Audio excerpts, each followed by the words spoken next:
dunida oo dhan waxaa si weyn looga hadalhayaa xiisadda dib uga soo cusboonaatay gobolka bariga dhexe gaar ahaanna midda ka dhex aloosan iiraan iyo israa'il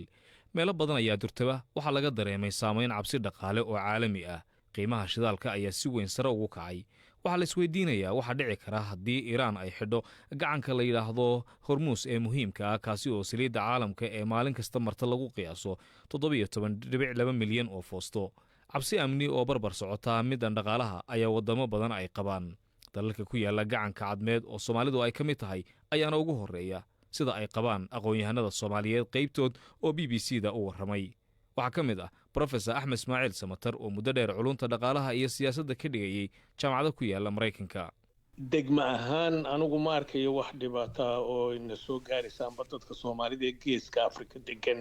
ee soo gaaraysa ma arkayo dhulku wuu kala fogyahay marka finiin xagga hubka ah iyo ina soo dadka soo gaaraya geeska afrika anigu arki maayo aad baa loo kala fog yahay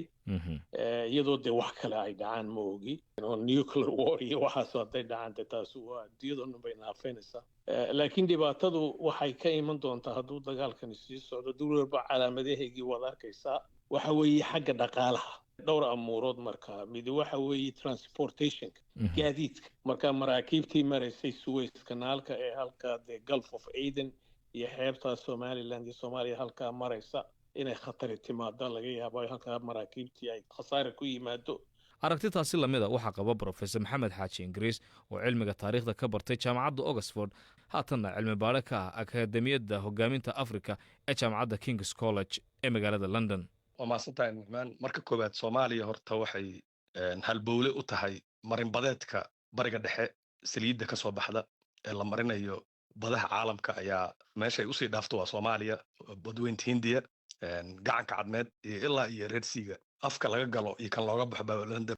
waa jiidda Soomaali dhinaca waqooyi galbeed ugu dambeeya marka saameynta ugu xoogan ay abuuri kartaa waxay tahay inay saameyso dhaqan dhaqaalaheena ganacsiga aan la leenahay bariga Asia ee fog iyo kan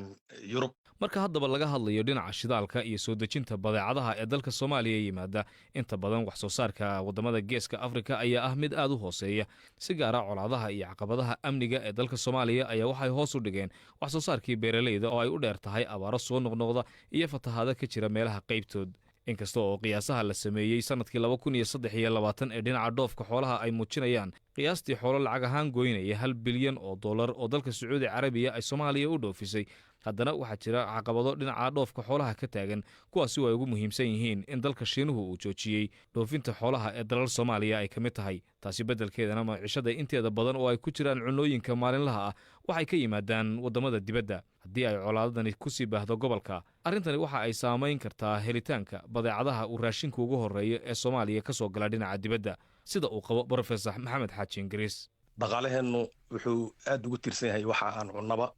waddanka gudihiisa laga cuno waxaan ka soo waarinaa wadamada dibadda khaasatan wadamada Asia China Thailand waxaanu Dubai ay xoogoodu soo maraan marka marinadaas badaha dhow iyo kuwa fogba colaadu saameyn doonto ayaa annagana saameyn toosan ugu yeelan doona waxaynu wax yiri doonaan marka waxaa kici doona maciishada cunnada cuutul daruuriga ah waxaa kaloo kici doona oo haddaba kacay adduunka saameeyey shidaalka dhacdo kale oo muhiim ah waa midda amniga Iiraan waxa ay taageertaa xoogag hubeysan oo ay ku jiraan Xuutiyiinta oo masaafo aan badnayn u jira dalka Soomaaliya gudaheedana waxa ka dagaalamaya kooxaha hubeysan Professor Cabdiwahaab Cabdisamed ayaan weydiiyey sida arrintani ay ula xiriidho arrimaha amniga Soomaaliya marka waxay kartaa inay noqoto meel proxy oo dagaalada ay ku dagaalamaan labadan qolo oo macnaha waxa weeyaan saameyn gudaha ku yeelan kartaa macnaha waxay kala jibin karaan siyaasiyiinta Soomaalida haddaba kala jabsan gobolada qaar baa bari ayaa BRICS aadi kara gobolada qaarna waxa way alliance noqonayaan waddanka Israa'iil iyo reer galbeedka suuta marka proxy wars Soomaaliya maadaama xilli xun bay ku soo aaday oo political fragmentation uu jiro marka waxaad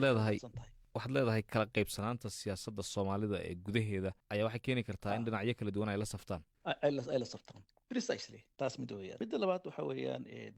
dadkan macnaha islaamiga jihadista ama ashaab ku sheeg ama ISIS ku sheeg ashaab waxay dhici kartaa inay haysan new alliance fiican ay heshaa suurtagal ay ka faa'iideysto waxa meesha dhacaya walaac kale oo iman kara haddii aan xal loo helin colaadda ka taagan bariga dhexe waa in qaxooti badan oo ka soo firxanaya dagaaladu ay ku soo qulqulaan gobolka geeska afrika sida uu ku doodayo professor samatar. xagga nabadgelyada dhibaato badan buu keeni doonaa. waxay taa laga yaabaa dad qaxootiyey inay geeska afrika soo galaan baa laga yaabaa. dad ka yaacaya dagaaladooda yeman baa wadiga garanayda wixii yeman ka dhacay ilaa imikana ka dhacaya. si kastaba ha ahaatee xiisadda ka dhex alowsan iiraan iyo israa'iil ayaa waxa ay gashay maalintii afraad iyadoo dhinacyadu ay isdhaafsanayaan weeraro dhinaca hawada ah. baaqiyo caalamiya oo la rabo in arrintani lagu soo afjaro ayaa socda, hase ahaatee lama oga sida ay wax uga tari karaan colaadda bariga dhexe oo muddo dheer aan maaro loo helin.